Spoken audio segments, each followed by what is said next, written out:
লংগদুতে খুব সুন্দরভাবে হরতাল পালন করা হচ্ছে, যেখানে রয়েছে সবারই সমর্থন। সকাল 6টা থেকেই কোনোভাবেই সংযোগ করে কেউ রাঙামাটি যেতে পারছে না।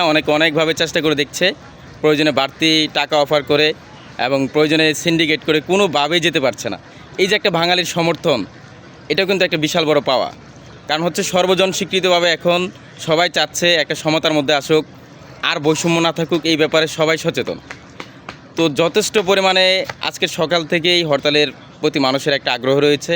কেউ চাচ্ছে না যে কেউ অবৈধভাবে একটু যাওয়া আসা করুক।